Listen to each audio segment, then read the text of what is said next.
Hey everybody, we're going to be going over the Wailing Walls, seeing through the euphoric excitement of new tech clouding judgment on true time and cost effectiveness for small and mid-level virtual production budgets. So the main topic here is virtual production, and I will be discussing things like the ILM stagecraft and just the pros and cons. So again, we live in the age of, thought police. You're a thought criminal.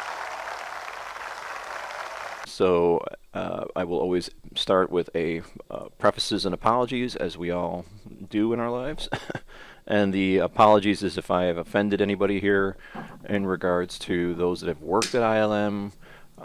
Then all I can say is I'm just trying to make a basic assessment. I got nothing against ILM or anything like that. And then again, prefaces, I don't work at ILM. I'm not an expert on stagecraft. I've never worked in stagecraft. But I'm basically trying to make my best assessment of what I've seen and also some of the knowledge that I've collected over the years working at different, film schools and so forth like that. So anyway, what is this all about? That's a big mouthful right there. Well, I'm talking about the reality of the allure of cool over common sense assessment. What I find, especially this is in like the filmmaking world, is this reality that making a film is made better simply by more technology, more complex technology, and it's supposed to push forward the story, right? So this is a Bible verse: the lust of the flesh, the lust of the eyes, and the pride of life. So many times we're sort of brought into this allure of looking fancy with new equipment. We confidently hold our coffee cups on stage, to look like we have everything in control in the midst of a chaotic production. And this is cool, and look how cool it is, and it's really helping us in the end make a great story, which is not necessarily the case.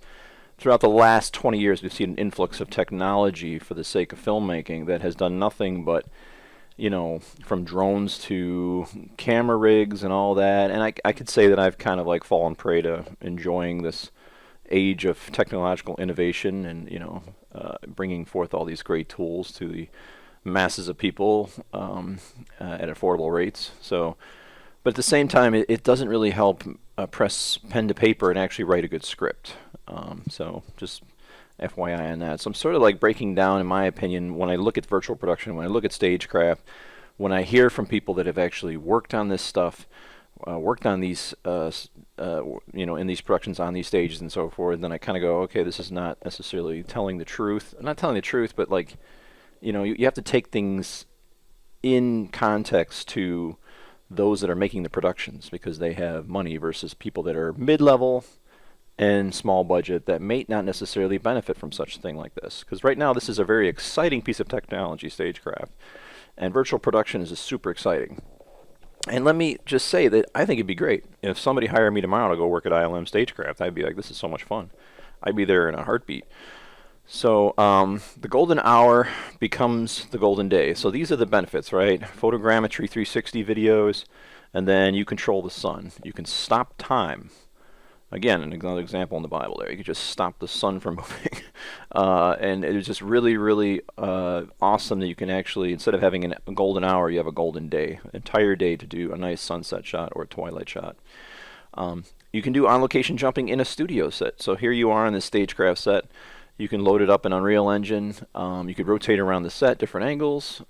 In-camera capture, the lighting interacts with reflective objects realistically. That's really awesome. Supposedly no need for post-production workflow. As we're going to watch in some of these behind-the-scenes videos from ILM's releases, press releases, there are certain wordings you hear in the midst of it that you kind of go, wait a minute, So I'm just kind of like breaking that down. And then again, I probably will never get a job at ILM after this. So I'm not trying, again, prefaces and apologies. I'm not trying to, pick on ILM. I'm just saying we need to take an assessment on this, specifically for people that are more of the low and mid-level budgets for virtual production.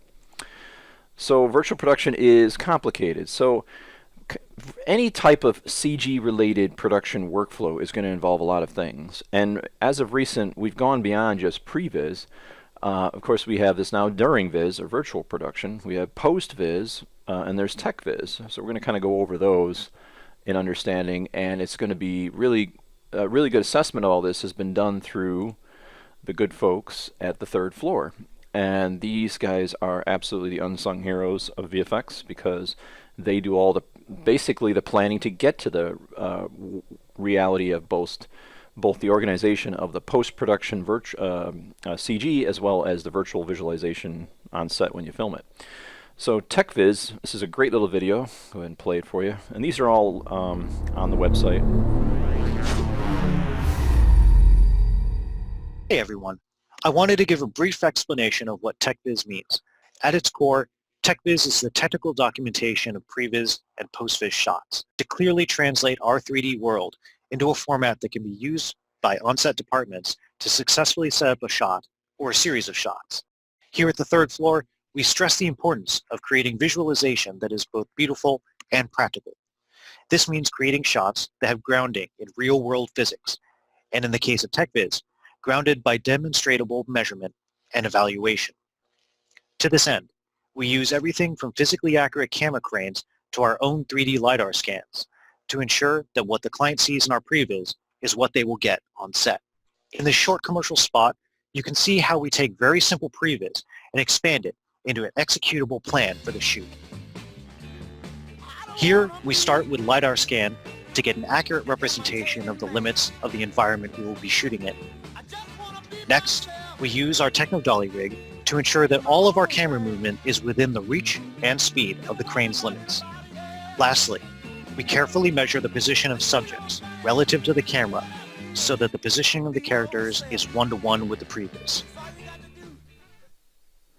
So again, really cool technology you're talking about there, because the actual stagecraft cylindrical set with ceiling and that little open door that can be closed up on the one side of it requires an actual understanding of the limitations of the set itself. And I've always said before, limitations have always been a really great thing.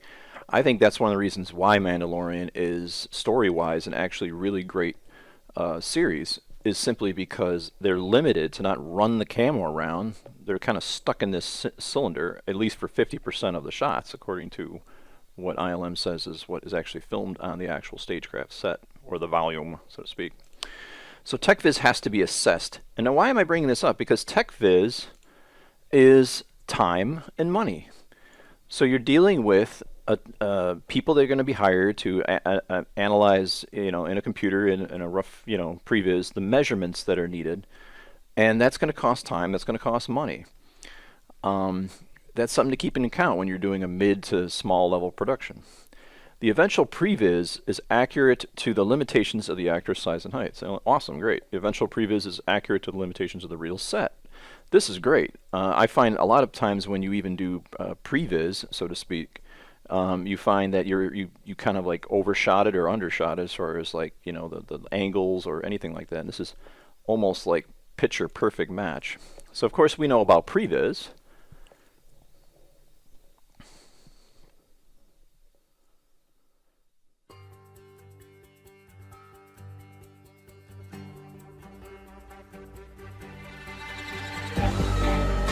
With The Mandalorian's use of LED walls and in-camera virtual production, decisions need to be made earlier, and planning is essential. As the show's previs unit and an information hub, the third floor collaborated across departments to support real-time visualization and virtual blocking for Season 2 through our pipeline. We worked one-to-one in Game Engine so that the previs was available at a look and quality more accurate to the filmmaker's lighting and camera choices. We used our augmented reality app Cyclops to overlay visual effects like the crate dragon on set.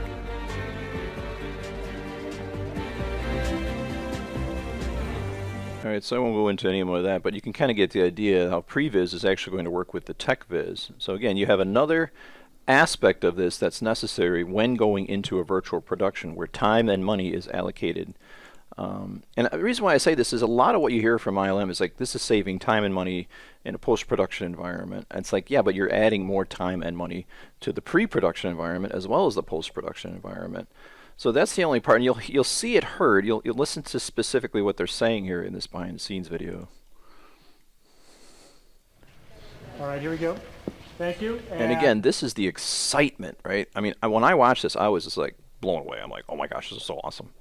But is that clouding my judgment on whether or not this is the future of filmmaking? Background action.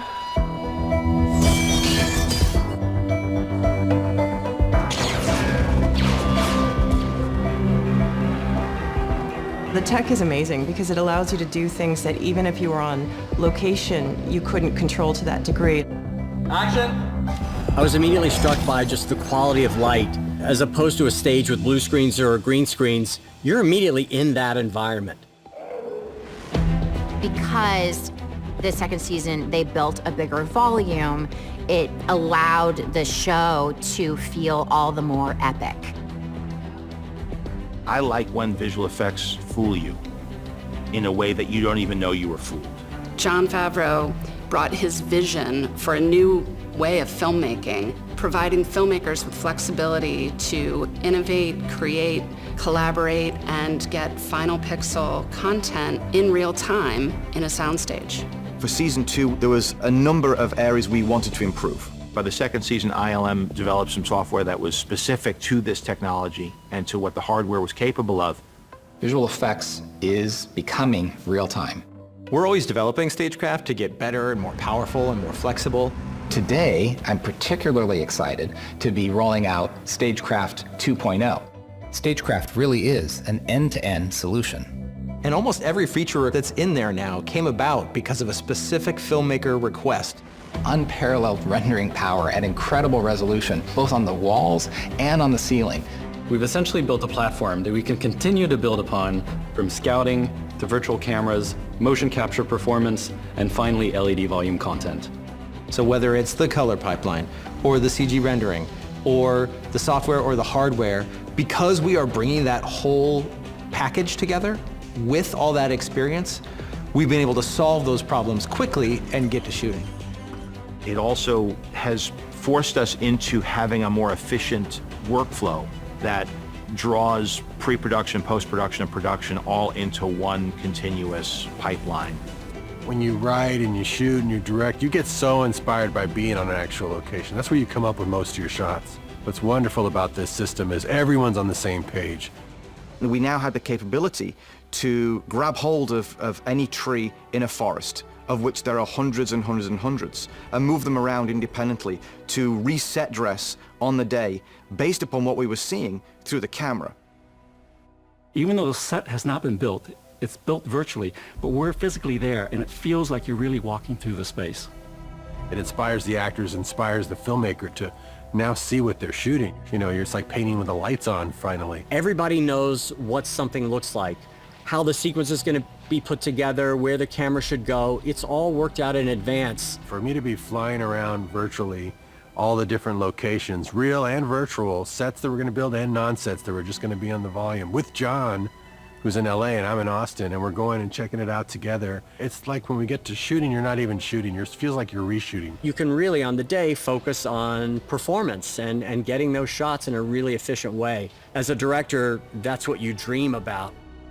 In the past, we would have computer models, or we would have miniatures, or sometimes we'd have photography on set.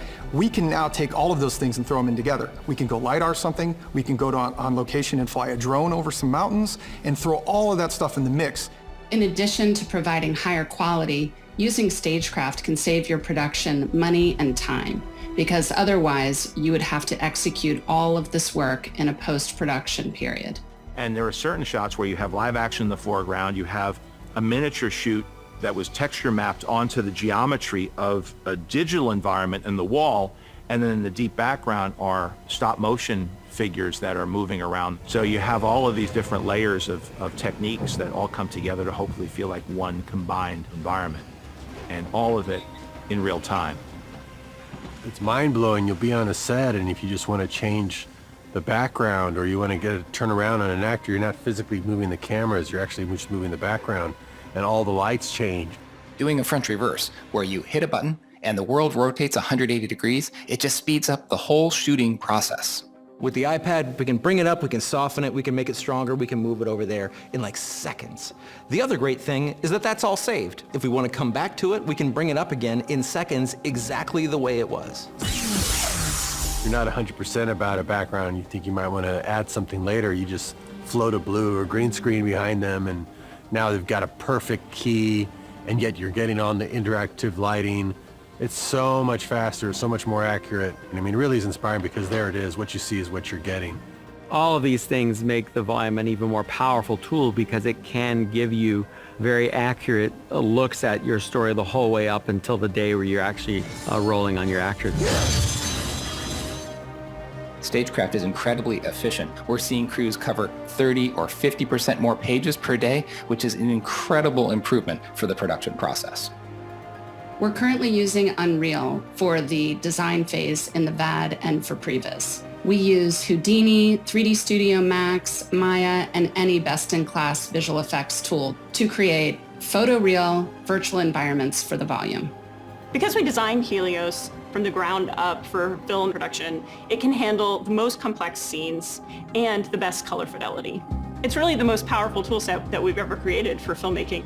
The real power of the Stagecraft team is the ability to respond on the fly to whatever fantastic demands our creative clients need. It's less so about what Stagecraft could do now. It's more about how we could push it moving forward.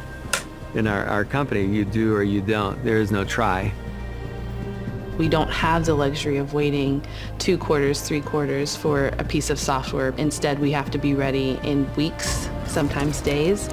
You have the best people in the business doing visual effects on this show and also running this technology, which is relatively new. You can't rest on your laurels. You have to push forward and find new ways to innovate. And the pace of innovation is at a breakneck speed, and we're not slowing down our investment in this space. ILM is really about what have we never done before. So again, that's really exciting stuff, and how could anybody not get behind that reality? I mean, it comes back to when some of us were just filming films in our actual living houses when we were growing up. And wouldn't it be great to create an entire environment and throw our actors into those environments? I mean, it's every kid's filmmaker dream when you really think about it. But there are a couple things kind of mentioned in there that are very bold statements, I think. So we're going to go ahead and talk about that. So again, here we have Robert Rodriguez saying, and I'm quoting back to this video here, it's like painting with the lights on finally. Yeah, that's awesome. We can finally frame a shot without guessing what the green screen is, because you really are filming in the dark when you kind of work that way. And one kind of final mention before we move on to an assessment of all this is the understanding that there's also a post-viz. In other words, say you do decide to shoot on green screen on the virtual set for whatever reason, and we'll talk about that in a little bit. But you also will need the work of those artists' time and money, obviously, to, material that has been filmed, build things as well as material that has been created in digitally. The live-action footage characters, environments, kind of roughly and other comped together with the CG, so they can kind of assess editorial and know if they have to do additional VFX shots. It can be challenging to evaluate shots and guide them confidently towards a final look without seeing this imagery in the context of the plates that are used. A technique to quickly preview shots in editorial before final delivery is post-visualization, also known as post-viz. During editorial, post-viz fills in the voids to show as much of the story as possible. Computer graphics are added to the live-action photography. Rigs and wires are removed and plates can be merged together. A picture of what the shots, and therefore the finished story, can be quickly produced and communicated. Typical shots worked on in post-viz include shots with empty blue and green screens. So again, not kind of dwelling too much on that. The cool thing about this is in post-viz, early test screenings for audience feedback. If you're still working on the visual effects, you can get kind of an idea of what your audience is, evolving or upgrading a look, visualizing new shots. Also used in VFX budgeting and bidding for different shows. And then finally, again, a great tool, which I think actually works in the realm of low budget to medium budget workflows, is the proprietary Cyclops AR toolset that necessarily doesn't shoot through a camera, but shoots through, say, an iPhone or an iPad. I think specifically an iPad, though.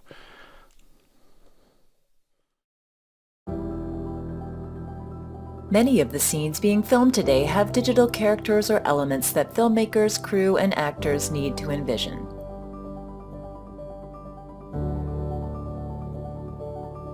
The third floor's award-winning app Cyclops was developed to quickly view visual effects objects not otherwise easily represented on the set or location. Cyclops uses augmented reality and game engine tech to track and overlay CG assets with live video of the physical environment in real time. While offering abilities similar to Simulcam, Cyclops runs entirely on portable devices that can be handed to anyone on the production who needs to better understand the visual effects action being shot. With Cyclops, you can add CG characters, creatures, and vehicles to see how they fit into the shooting space. You can visualize how CG top-ups will extend the actual set.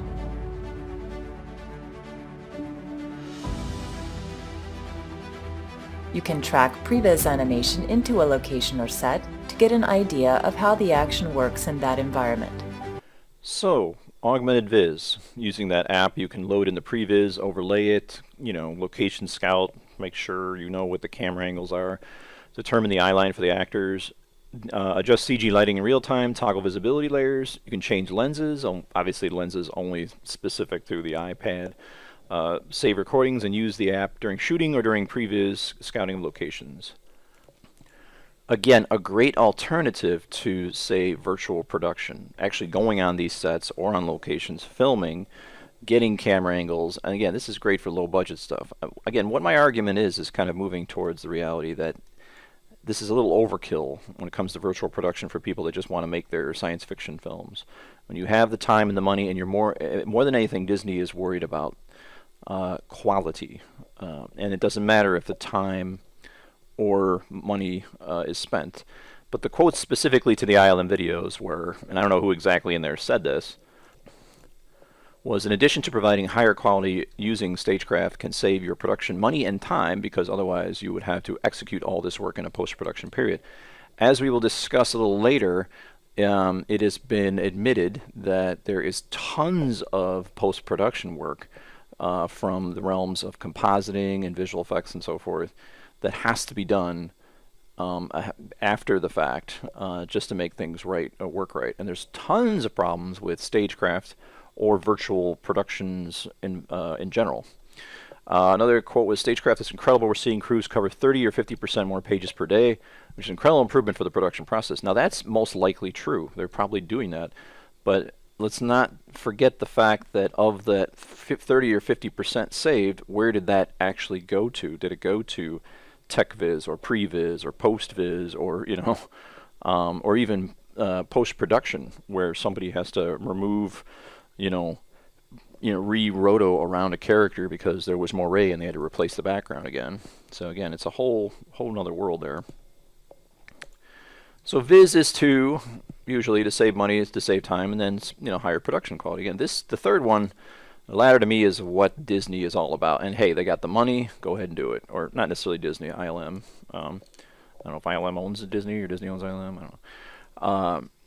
Are you really saving time and money? Okay, you have a big budget, your production quality is going to go through the roof. But the question is this going to be good for small to mid productions? As we will see, lower quality stagecraft-like workflows today don't really look as good as the bazillion dollar, again, I don't have the budget sheets here, stagecraft set, okay, or renting it out from ILM, so to speak. So whereas you're saving time in virtual production, you're kind of allocating that time over to tech pre-post AR-viz required.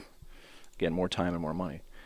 So Sony's 8K crystal LED displays at SIGGRAPH. I started watching, just doing some research on these, different companies that are now diving into this technology, demoing it, using it at mid to small level budgets.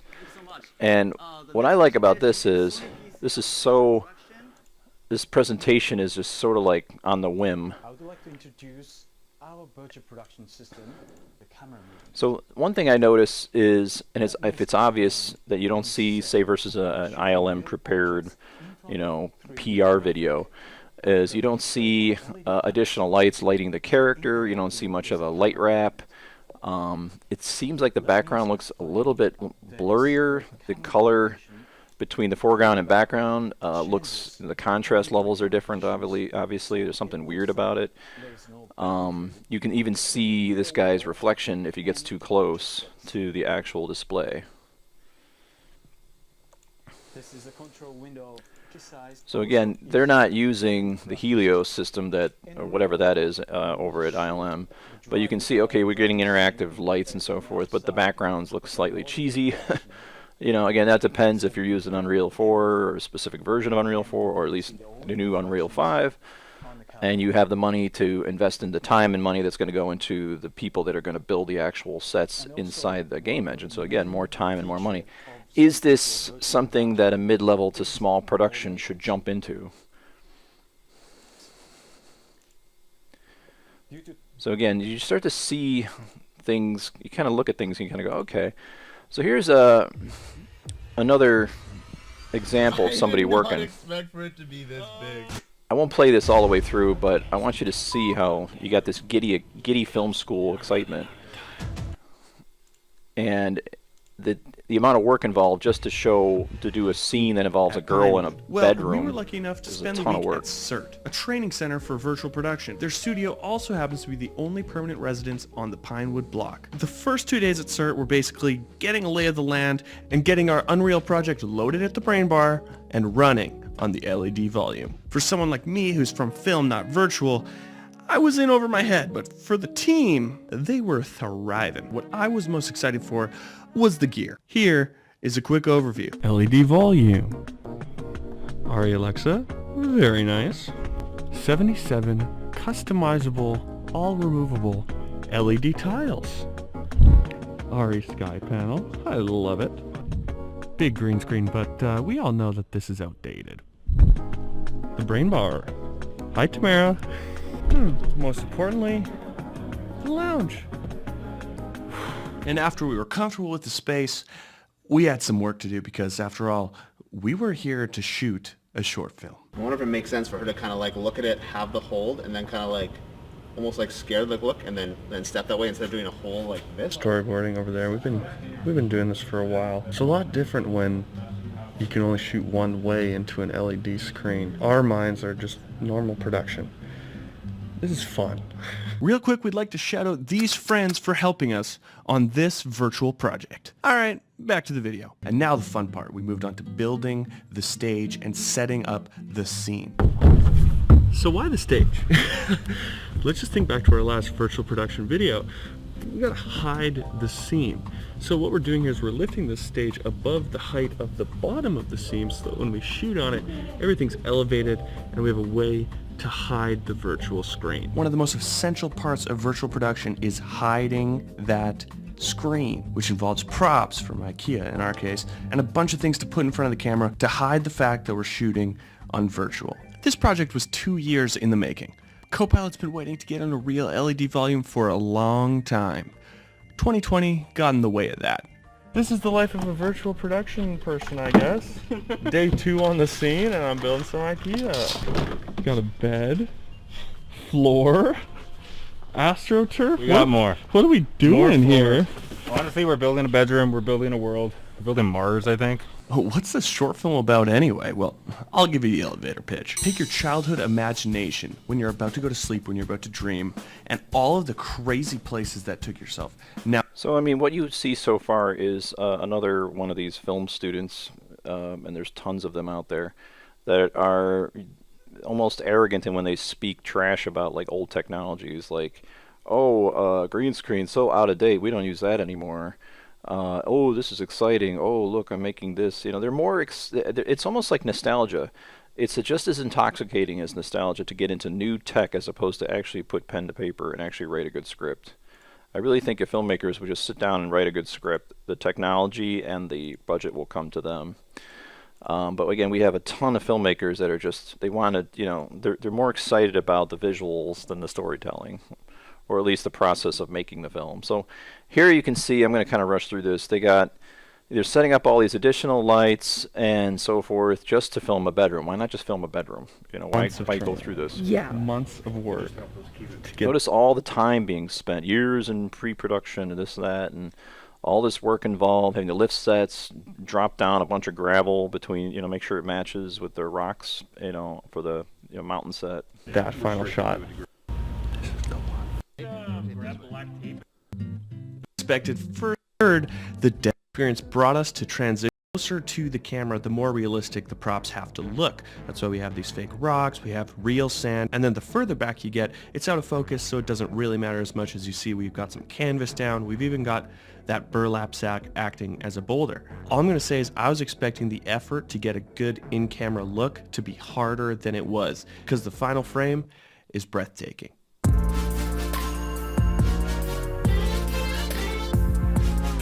We had such a good... So here's the final reality of what you should see. That looks like a TV screen behind. And then one of the reasons why it looks like that is because she's in focus from nose to the back of her shoulder, and then the background's like very blurry. So your brain is telling you the camera has, a very wide depth of field, yet the background is not very wide depth of field, so your brain is basically telling you she's in front of a TV screen.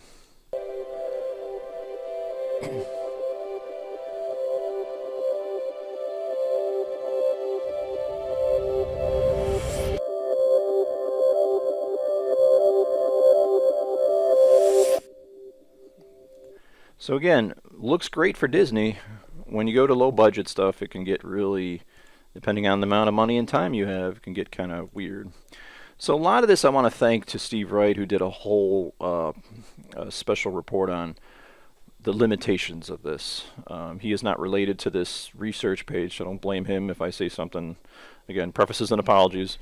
But again, he did a good assessment as far as like what virtual production, its limitations and so forth and problems. One of the things is moire, RGB LED lights versus the solar light spectrum. There happens to be a huge difference there. This one has spikes, so you're going to get these kind of like artifacts and color temperature changes. So for instance, moire is this kind of wavy look you get. We get this when we work on productions for Netflix and HBO, where we start down-resing or up-resing stuff. We get these weird artifacts that we have to like work on.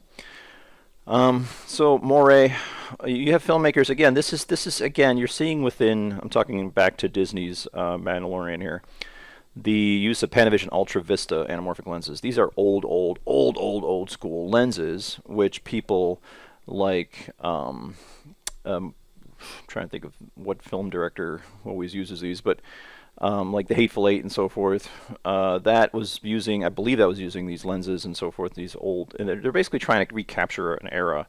So there's, again, we have this nostalgia insanity stepping in, where people are like, oh, I want to capture the old days of Star Wars, so we'll shoot. Now that's even crazier because anamorphic can be very, very wide, okay, and you are limited by this small curvature set. They always exposed at a t-stop of 2.3, and for that camera, equivalent to a Super 35 was about a 0.8, so that's very shallow depth of field. You'll notice if you watch the show Mandalorian, a lot of the background's always out of focus, and that's for a reason, because they want to make sure they don't get that moire pattern in the shot. Most lenses that were used, admittedly, were long, 50 to 65, 70. The atypical 35 and 40 of that anamorphic lens set were not really used because that was too wide. So you're limited on the lenses you can use. You're limited by the fact that the background sometimes, depending on the distance of the camera to the actual background, will create the moire effect. And then the shallow depth of field via low t-stops and long lenses, again, blurring the moire pattern if visible.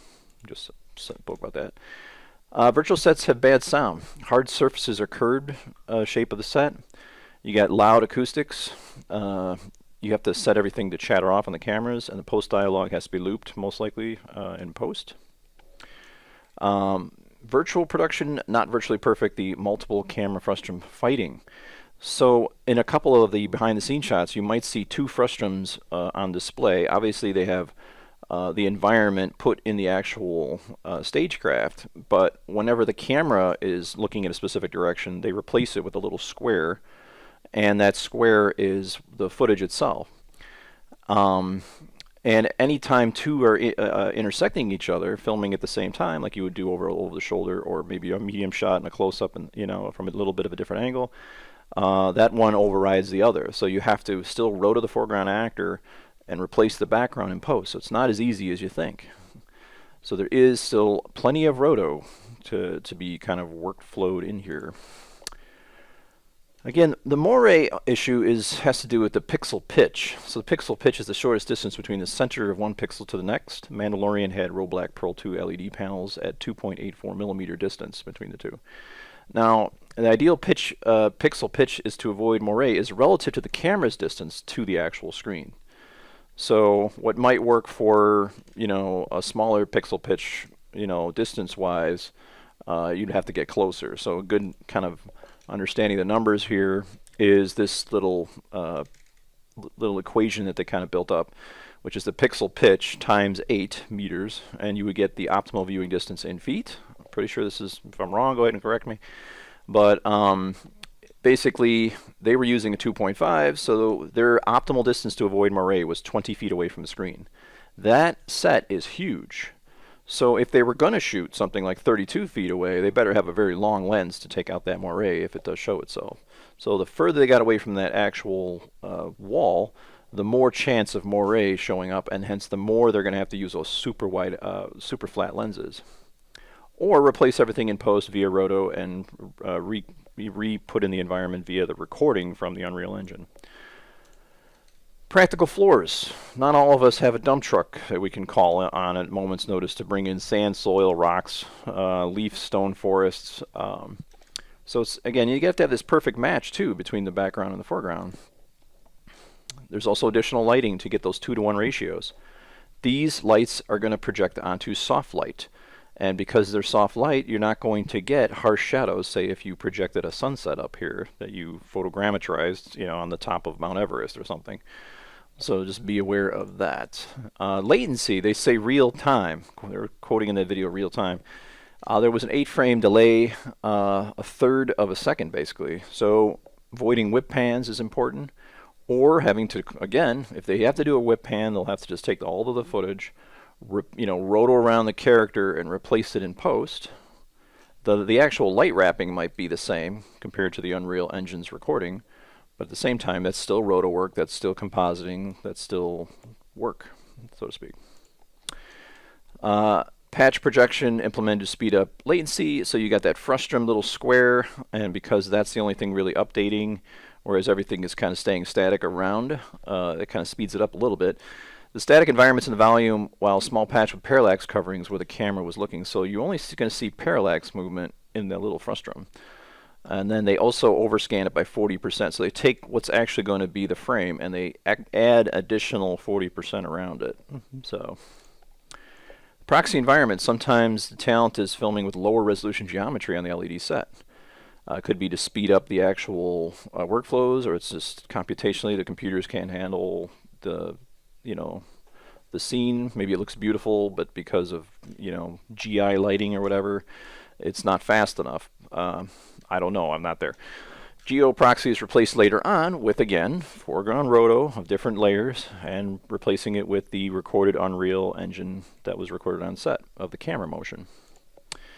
Matching full CG renders in camera to CG captures is something people don't even think about. So if you have a full CG shot like this from the great people at ILM, and then you try to intercut it with filming a film, there's going to be a higher contrast level, and you're going to have to do a lot of matching and so forth between them. So there's a whole color space workflow to make sure that works, and I'm sure ILM has done a great job doing that, but low to middle production budgets don't have the time or the money for that unless the house that they're actually renting the virtual set has all the knowledge and the crew to help you kind of walk through that. Bounce light.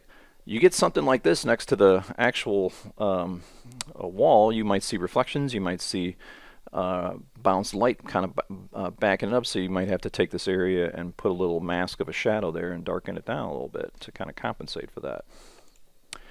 Dynamic range and consistency. These LEDs are very bright. According to the people that work on the production, they're so bright that they actually have to bring the intensity down. But I'm assuming, this is an assumption, that the difference between a hotspot of, say, you know, a HDMI light or HDM light on the shoulder of, say, this actress towards what the brightness is of the brightest pixel of what the sun is in the background here could be totally different when you start slamming the gamma, so to speak, and bringing the brightness levels up and down. You might see a difference. The numbers might be different as well. So tech elements are visible in the shot. They have to have these little tiny things, if you haven't spotted them already, so that they can track the camera along the corners. So these all have to be digitally removed, and the seams between the two have to be basically melded together.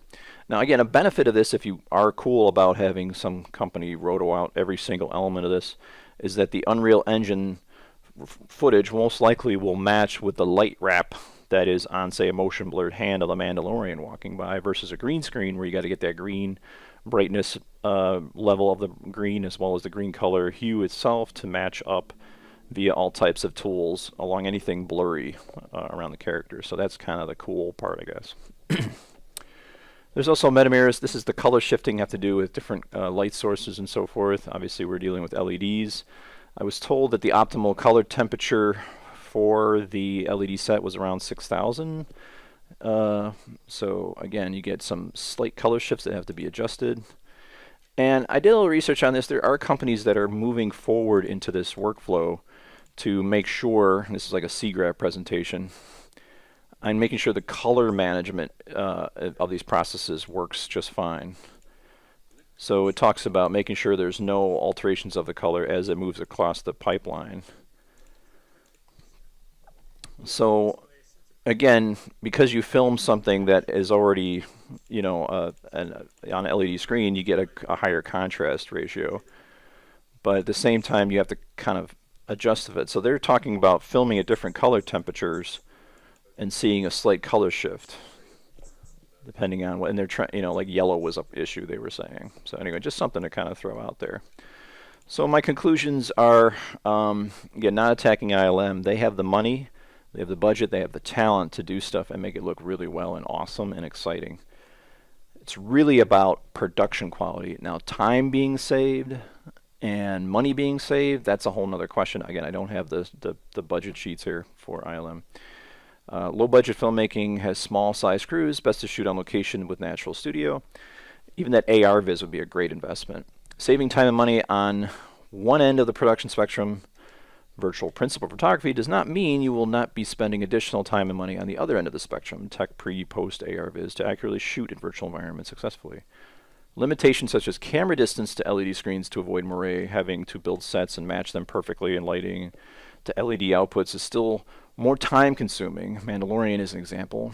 Virtual production workflow is only cost effective if production value is the primary benefit output, not saving time and money, as scene pre and post prep is extensive and expensive. Again, there might be a little bit of time or a little bit of money saved when it comes to Mandalorian, but when I see all of the facets of the workflows, also hearing from artists that had to do a ton of additional CG onto projected filmed CG, and all types of stuff that they had to do, like for instance, maybe the director rotates the scene because they're trying to get a specific light highlight on a reflective person, but then obviously the background environment has to be thrown up with a green screen. Now you have a green screen intermixed with a projection screen, and you have something out of focus in the foreground that comes by. So there's a lot there that has to be taken into account. And this sort of like euphoric fantasy that, oh man, this is it. I don't have to go on set. And that's the reality. I'm kind of coming full circle here, is so many film students today, there's, you know, and filmmaker, I hate to call it filmmaker wannabes, are all about like in love with the tech, and they think that the tech is going to bring forth a better quality of the story, or it's going to get the story through, when story, to me, in my opinion, is like the last thing on the list. They want to have a cool looking project that looks great, and they look cool holding a coffee cup in front of it, versus actually making the film and having a great story. Some of the greatest filmmakers, even Mr. Robert Rodriguez, started with a very simple, well-written script in a low budget with a low amount of actors and so forth, moved his way up to the top, and I think that's what we have to return to. So I hope you enjoy this presentation.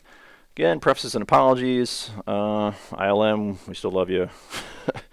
keep going, and we're excited to see what comes next.